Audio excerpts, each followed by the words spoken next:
tomes en cuenta. Lo hiciste un poco menor que los ángeles y lo coronaste de gloria y de honra. Todo lo sometiste a su dominio. Si Dios puso bajo él todas las cosas, entonces no hay nada que no le esté sujeto. Ahora bien, es cierto que todavía no vemos que todo le esté sujeto. Sin embargo, vemos a Jesús que fue hecho un poco inferior a los ángeles, coronado de gloria y honra por haber padecido la muerte. Así, por la gloria de Dios, la muerte que él sufrió resulta en beneficio de todos. En efecto, a fin de llevar a nuestros hijos a la gloria, convenía que Dios, para quien y por medio de quien todo existe, perfeccionara mediante el sufrimiento al autor de la salvación de ellos. Tanto el que santifica como los que son santificados tienen el mismo origen, por lo cual Jesús no se avergüenza de llamarlos hermanos. Cuando dice, proclamaré tu nombre a mis hermanos, en medio de la congregación te alabaré. En otra parte dice, yo confiaré en él, y añade, aquí me tienen con los hijos que Dios me ha dado.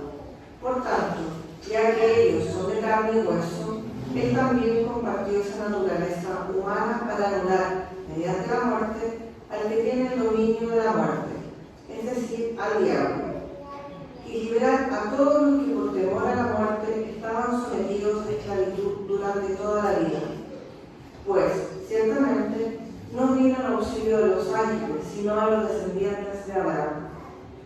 Por eso era preciso que todo se asemejara a sus hermanos, para ser un sumo sacerdote fiel y misericordioso al servicio de Dios, a fin de expiar el pecado del pueblo, por haber sufrido él mismo la tentación, puede socorrer a los que son tentados. Hermanos, esto es palabra de Dios. Gracias. Muy bien, pues muy buenas tardes a todos.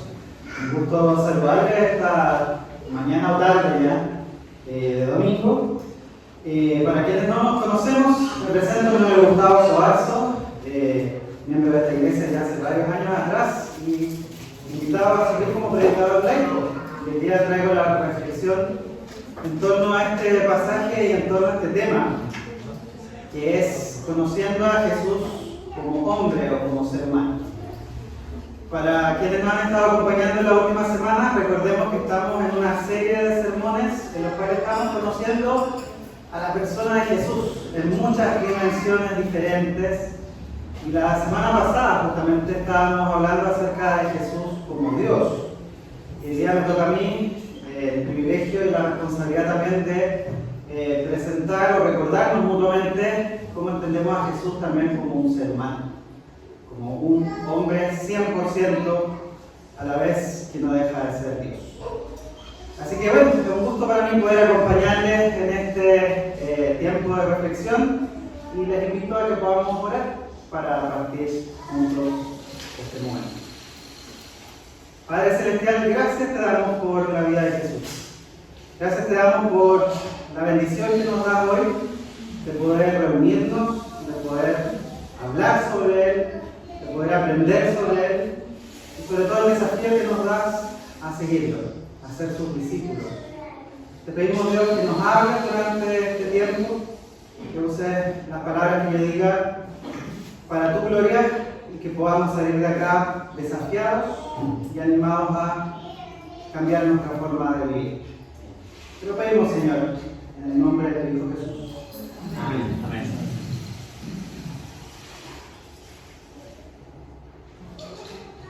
Muy bien, pues, yo crecí en los 90, ya, o sea, fui adolescente en los años 90 y me gustaba mucho toda la música de esa época. Quizás como ustedes también, y conocerán o recordarán, y si no les recuerdo yo, que en el año 95 hubo una cantante que se llamó Joan Osborne. Nada que ver con Ozzy Osbourne, sino coincidencia de apellido nada más. Pero ella fue una cantante que lanzó una canción en aquel entonces que se llamaba One of Us, uno de nosotros, que se hizo súper famosa. La botaban en MTV, salía a todos lados. Y hablaba justamente de algo sin ser muy explícita, ¿cierto? De qué sería si Dios fuera uno como nosotros. La letra decía, ¿qué pasaría si Dios fuera uno de nosotros, solo un extraño en el autobús tratando de llegar a casa? En la época que esta canción salió, causó bastante incomodidad a muchos cristianos y también muchos creyentes en general, sobre todo cuando se ha crecido con esta idea de un Dios lejano, una cosmovisión de un Dios tan santo que no sería capaz de contaminarse con la naturaleza humana. Por ejemplo, en esta cosmovisión del Islam o de los musulmanes, ¿cierto?, que Dios está tan lejos de nosotros que siquiera pensar que Él pudiera ser uno entre nosotros es totalmente ajeno, incluso un poco herético. Por otro lado, otras comunidades de fe abrazaron esta canción y dijeron exactamente de eso se trata, de que Dios sí es o sí fue como uno de nosotros. ¿Qué crees tú? ¿Qué piensas tú acerca de esto? Tal vez no exactamente como dice la letra de esta canción, después la pueden buscar y analizar si gustan, pero la buena noticia es que algo hay de cierto en lo que dice esta letra. No se trata, eso sí, de ¿y si Dios fuera uno de nosotros?, sino que la Biblia nos dice que Dios sí se encarnó y se hizo una persona, un ser humano. Y Jesús, el Hijo eterno de Dios, asumió nuestra carne, nuestra sangre y fíjense también nuestras limitaciones. Lo que yo creo que es más interesante todavía es que Jesús no fue hipócrita en el sentido de que no jugó así es que a parecerse a un ser humano. Él se hizo un ser humano de verdad.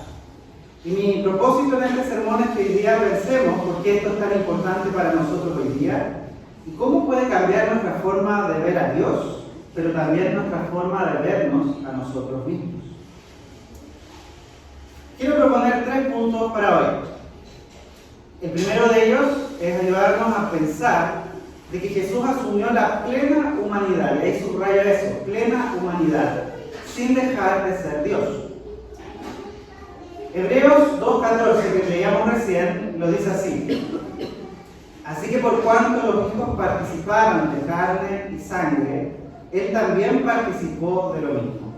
Ya la versión que leíamos era un poquito distinta, pero decía ya que nosotros somos humanos, el Señor también se hizo humano.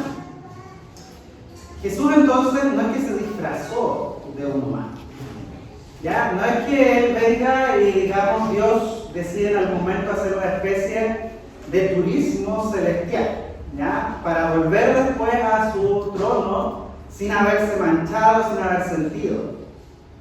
Qué linda y qué desafiante es la palabra de Dios, porque nos dice que Dios se encarnó, se hizo carne, se metió en la piel humana, vivió desde dentro nuestra experiencia humana, con todo lo que eso implica. ¿Se ha puesto usted a pensar que Jesús le tocó vivir todas las etapas del desarrollo humano, al menos hasta la edad en que fue crucificado? Dios tuvo en Jesús que nacer como cualquier otro bebé. Él lloró, dependió de su madre, de su padre, tuvo que aprender a caminar. Lucas 2:52 nos dice que Él crecía en sabiduría y en estatura, y en gracia para Dios y con los hombres. Acá nosotros tenemos que recordar entonces que no es que Jesús nació como con superpoder, ¿ya? No es que desde niñito Él empezó a, no sé, como dicen algunos evangelios apócrifos, a hacer monitos, pajaritos de barro y darle vida. No fue así la infancia de Jesús. Él fue un niño, después fue un adolescente y un adulto que se desarrolló como cualquiera de nosotros.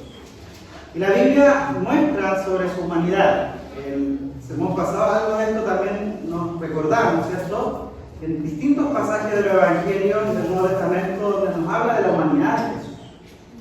Jesús experimentó el hambre, Mateo 4:2, Él tuvo sed, Juan 19:28, como cualquiera de nosotros, ¿cierto? Se cansó, 4:6, Juan 4:6, lloró, Juan 11:35, sufrió una angustia profunda, Lucas 22:44, fue tentado, como leímos bueno, en este pasaje más adelante de Hebreos sale, ¿cierto? 4:15, que vivió tentaciones, y también otros lugares que son espacios comunes con la experiencia humana, como el que fue herido, traicionado, abandonado, crucificado. Recordemos que todo esto lo hizo sin dejar de ser Dios, pero a la vez siendo completamente humano. Hay un pasaje muy lindo que ya hemos tratado en sermones anteriores, que es este himno, ¿cierto? En Filipenses, capítulo 2, del 6 al 8, que dice que Jesús, siendo en forma de Dios, no estimó el ser igual a Dios como una cosa a la cual aferrarse, sino que se despojó a sí mismo tomando forma de siervo, hecho semejante a los hombres, y se humilló a sí mismo hasta la muerte en la cruz. Esto entonces es la encarnación, el misterio quizá más bello del cristianismo, algo que distingue la fe cristiana completamente de cualquier otra fe o de otra religión. Un Dios que no se queda fuera, no se queda excluido de la experiencia humana, sino que la asume. Es un Dios que entra en su creación. ¿Pueden imaginarse eso? Un Dios entonces que vive desde dentro el drama humano, como un autor de una novela que se escribe a sí mismo dentro de la misma obra. No para hacer una manipulación fuera de los límites de la misma narrativa, sino para vivirla. Incluso podríamos decir para sufrirla desde adentro. Qué increíble, ¿eh? Eso es algo que cuesta que quepa en la mente de nosotros, entender a un Dios que se autolimita y se hace como uno de nosotros. Podemos aprender de esto algunas cosas de Dios y algunas cosas de nosotros mismos. ¿Qué nos revela esto de Dios? Yo creo que esto nos cuenta de que el Dios de la Biblia, el Dios de Jesucristo, es un Dios que no es indiferente ni un Dios que nos mira desde lejos.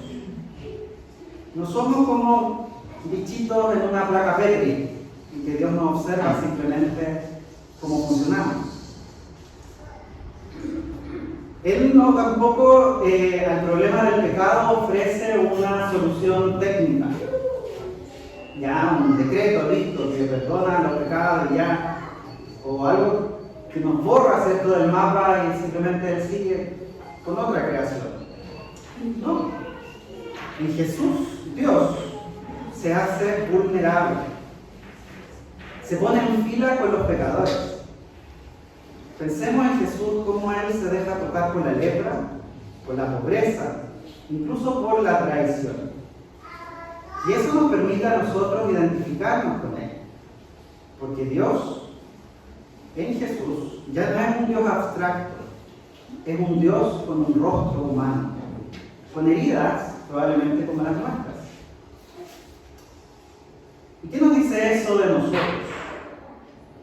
Aquí creo yo que al mirar la encarnación de Jesús, al ver a Dios hecho humano, nosotros también tenemos lecciones que sacar. Primero pienso de que el seguidor de Jesús, quien desea hacerse un discípulo de Él, no puede vivir desconectado. No puede flotar por encima del mundo sin que nada le afecte. No puede vivir en una burbuja, separado del resto de la creación y de la humanidad. El que sigue a Cristo también tiene el llamado a encarnarse. Se mete, se involucra, se hace empático. Y al involucrarse no es solamente para observar, sino para habitar, para ser parte también del resto de la creación. Yo esto lo digo con cierto temor, podríamos decir, o incluso cierta dificultad, porque para mí, esto que le estoy diciendo es algo muy difícil, muy desafiante. ¿Ya?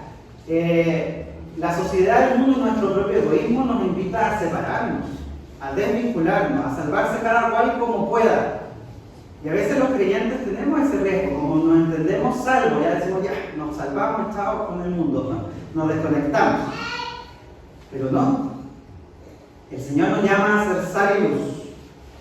Un mundo entonces que no necesita jueces, sino que necesita testigos.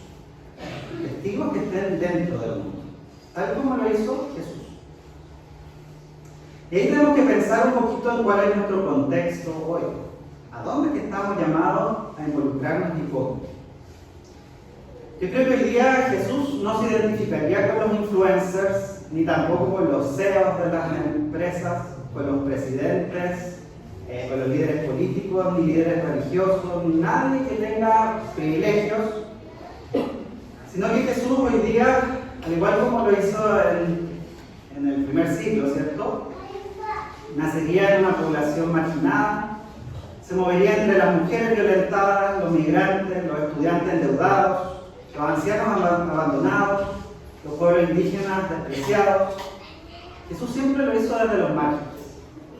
Y si nosotros como creyentes queremos seguirlo, nos guste o no, debemos hacer lo mismo. No se puede seguir a Jesús encarnado, no se puede seguir al Jesús encarnado y seguir viviendo cómodamente en nuestros colchones de plumas o metidos dentro de nuestras burbujas.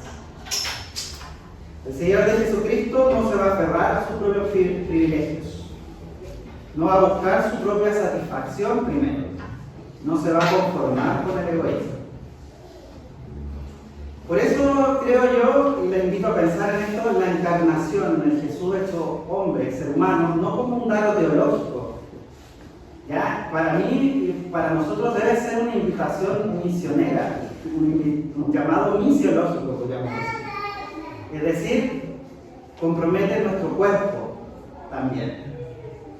Nos compromete con la historia, nos compromete con los tiempos en los que estamos viviendo, con nuestro barrio, con la humanidad real.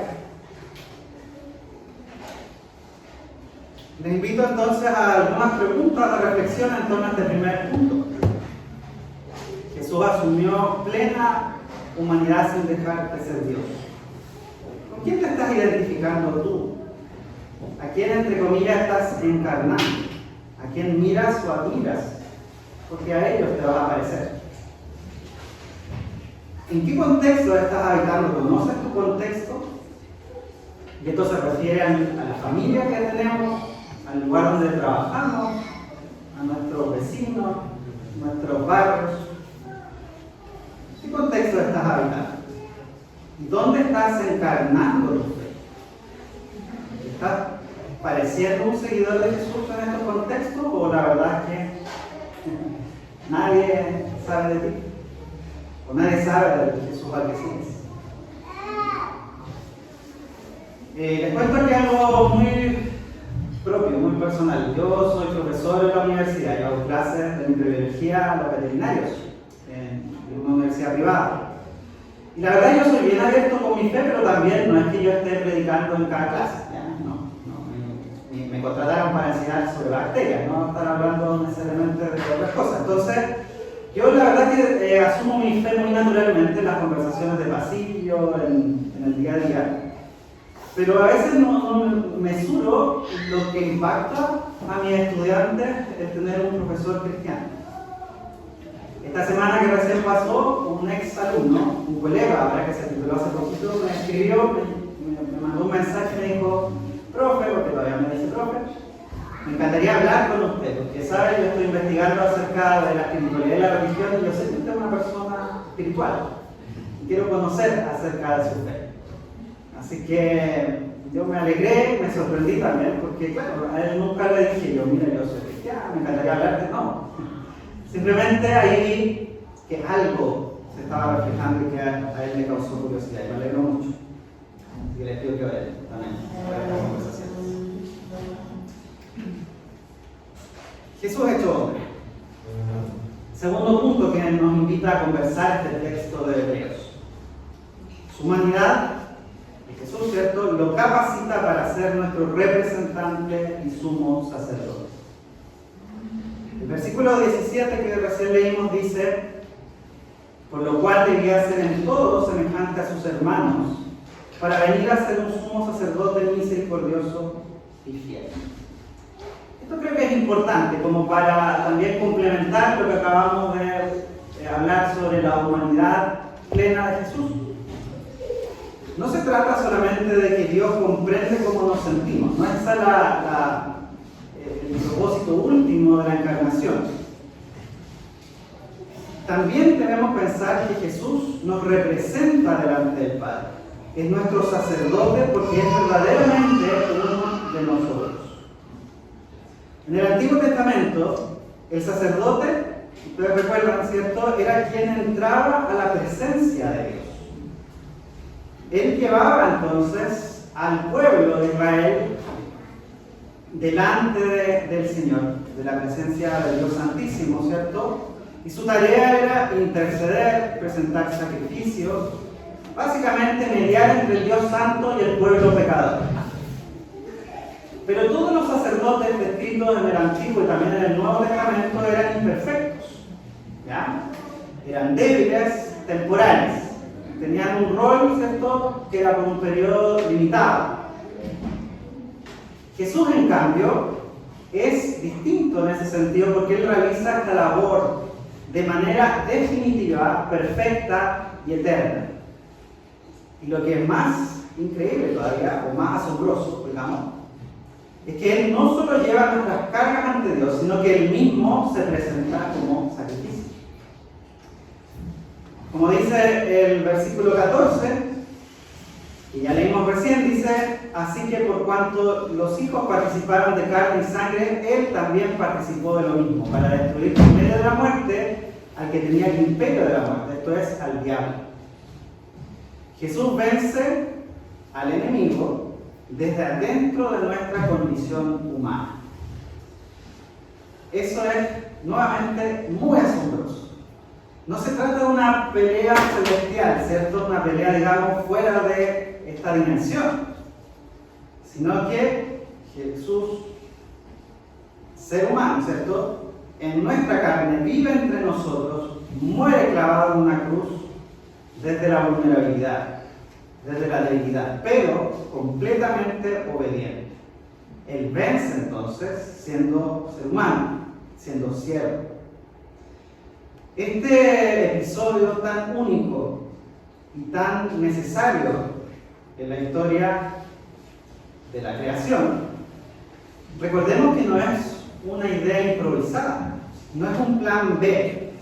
Desde antes de la fundación del mundo, Dios ya había planeado que esto ocurriera. El Hijo sería el Cordero sin mancha, el humano perfecto, el que se entregaría y tomaría nuestro lugar, cargaría nuestros pecados y absorbe la justicia de Dios en nuestro favor. En la cruz, Dios mira a su Hijo con el amor eterno que siempre le ha tenido, pero al mismo tiempo derrama su ira sobre él. Porque Jesús toma lo que a nosotros nos correspondía. Él nos representa. Él se hizo como uno de nosotros para poder salvarnos.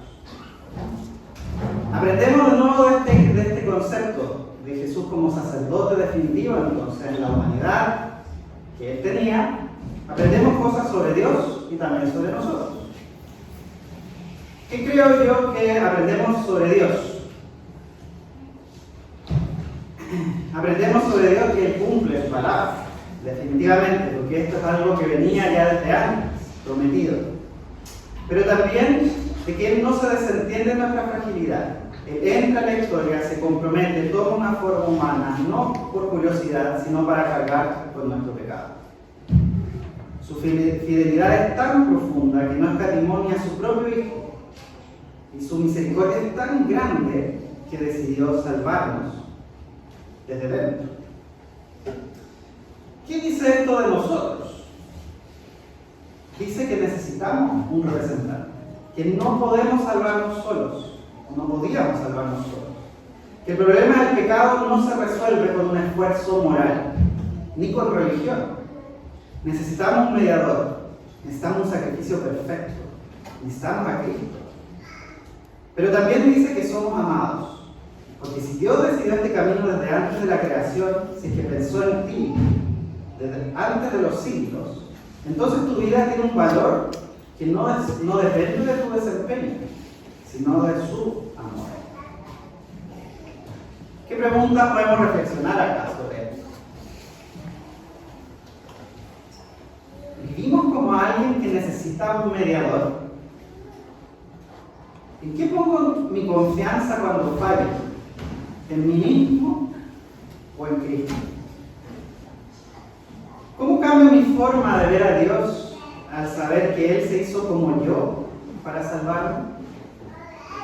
Son algunas preguntas que se me ocurren que puedo proponer para que pensemos y meditemos en esto.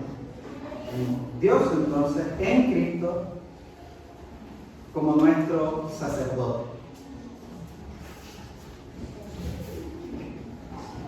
Por último, el tercer punto,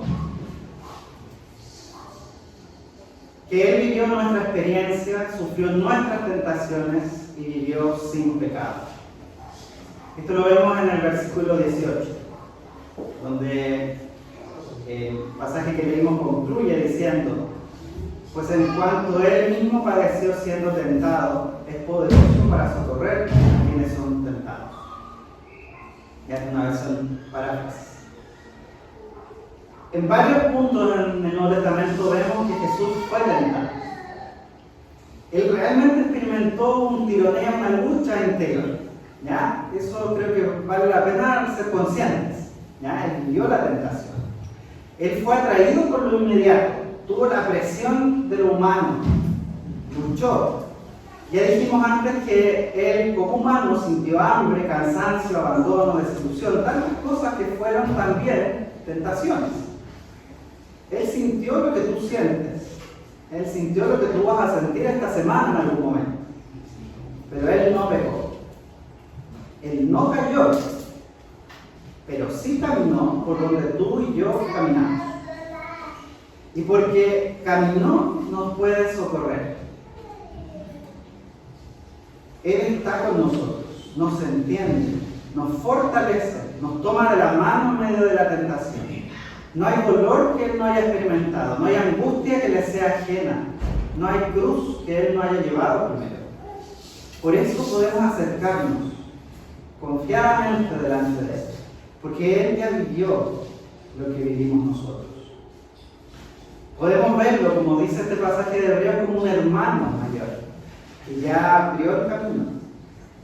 En ese sentido, Jesús no es solamente un ejemplo, es un lugar o una persona donde nosotros encontramos refugio. Es un refugio, es un recurso, es un compañero, no sé cómo describirlo. No hay pecado que a Él lo escandalice, no hay caída que lo haga retroceder. Él no nos va a abandonar en el momento más oscuro. De esta verdad también podemos aprender entonces algo de Dios y algo de nosotros. ¿Qué creo yo que nos revela de Dios? De nuevo, quizás estoy sonando repetitivo, pero es que Él no es indiferente al sufrimiento. No es que Dios estudió la naturaleza humana por un libro. No es que escuchó canciones sobre nuestras tentaciones. Él las conoce. ¿Entiendes lo que es eso? Que Dios conoce nuestras tentaciones. A veces decimos, no, esto no es soportable. Y nos dejamos llevar felices de la vida, pero después caemos en el arrepentimiento. Él las conoce, Él sabe de eso. Aprendemos que este entonces es un Dios de nuevo que se involucra, que se encarna, que nos salva desde dentro, que no rehuyó la tentación, ni el dolor ni la lucha, la asumió en su propio cuerpo. Su poder se revela no en que Él no las conozca, que las haya evitado, sino que al contrario, las venció desde dentro, de nuestra propia carne. No es una excusa para decir, no, yo soy humano, no puedo soportar la tentación.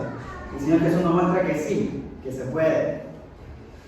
Él a la vez es un Dios que acompaña, que no te va a soltar en tu noche más difícil, que no te exige lo que Él mismo no vivió. Que aprendemos de nosotros, que somos tentados, que somos débiles, que a veces caemos, otras veces resistimos, pero que no estamos solos, que no tenemos que fingir fortaleza ni ocultar nuestra vulnerabilidad. Y eso, queridos hermanos, yo pienso que ahí está la clave de la iglesia. ¿Dónde vamos a mostrar nuestra vulnerabilidad si no es con nuestros hermanos que conocen no solo nuestras tentaciones y fragilidades, sino que también conocen a dónde podemos acudir? Tenemos un Salvador que entiende y tenemos acceso a su socorro. Hay gracia para este día difícil. Hay misericordia para el que lucha. No estamos condenados a luchar solos o solas. ¿Qué preguntas aquí sugiero? ¿En qué áreas de tu vida hoy sientes más lucha o tentación? ¿Has intentado enfrentarla solo o sola? ¿Qué pasaría si te acercaras a Jesús en medio de esa lucha? ¿Hay algún rincón en tu vida donde piensas que Jesús no querría entrar? ¿Por qué? ¿Cómo sería confiar en Él como tu socorro en lugar de esconderte o resignarte? Estas creo que son preguntas entonces que nos animan y nos ayudan, si es que entendemos que Jesús en su humanidad también se identificó con nosotros ante las tentaciones. Bueno, querida, hoy día quiero invitarte a conocer a Jesús desde una perspectiva que a veces no recordamos, pero creo yo que es la más distintiva de la fe cristiana. Que Jesús fue y es un verdadero ser humano, un verdadero hombre. En Hebreos 2, del 14 al 18, leemos que Jesús no es solo Dios, sino que asumió nuestra carne y nuestra sangre, nuestra humanidad completa. Y eso tiene implicaciones para nuestra vida y nuestra fe hoy. Quiero hacer una confesión personal y es algo que creo que he dicho ya antes en este culto. Si no fuera por Jesús, yo probablemente sería ateo. Porque Dios, el Dios eterno, que a veces puede parecer tan lejano y tan difícil de comprender, no me cabe en la cabeza. Pero Jesús, en cambio, me permite acercarme, me permite identificarme y sentirme comprendido e inspirado a cómo actuar ante el prójimo, ante la creación y ante Dios mismo. Ese es el poder de la encarnación, que Dios se hizo hombre, se hizo uno de nosotros para que nosotros podamos vivir plenamente en este mundo y para que nos encontremos con Él en nuestra humanidad. Partí este sermón con una canción, ¿cierto?, de Joan Osborne. Y ahora, para terminar, quiero compartir con ustedes unos versos de otra canción. Lamento que no la voy a cantar, ¿ya?, porque no van por ahí mis dones en absoluto. Pero es una canción que solemos cantar en el GBU, en el Grupo Bíblico Universitario, y que creo que refleja mucho de la relevancia de un Dios hombre. Se llama Tenemos Esperanza, y originalmente es un tango, ya es muy bonita, que las animo a buscar en YouTube, y fue escrita por un pastor metodista ya fallecido llamado Federico Paúl, y dice así su letra. Dice: porque Él entró en el mundo y en la historia, porque Él quebró el silencio y la agonía, porque llenó la tierra de su gloria, porque fue luz en nuestra noche fría, porque nació en un pesebre oscuro y vivió sembrando amor y vida, porque partió los corazones duros y levantó las almas abatidas. Por eso es que hoy tenemos esperanza, por eso es que hoy luchamos con porfía, por eso es que miramos con confianza el porvenir en esta tierra mía. Les animo a vivir con esa esperanza. Oremos. Señor Jesús, gracias te damos porque podemos recordar que tú no tan solo eres Dios, 100% Dios, sino también eres 100% humano. Gracias porque tú te hiciste uno de nosotros, porque caminaste, comiste y bebiste entre nosotros, porque te pudieron tocar y porque tocaste también a hombres y a mujeres. Y asimismo nos invitas hoy día a confiar en ti como Salvador y sumo sacerdote, a confiar en ti como quien conoce nuestras tentaciones, a confiar en ti como el único en el cual tenemos esperanza. Bendícenos, Señor, recordando nuestras cosas durante esta semana. En el nombre de Jesús.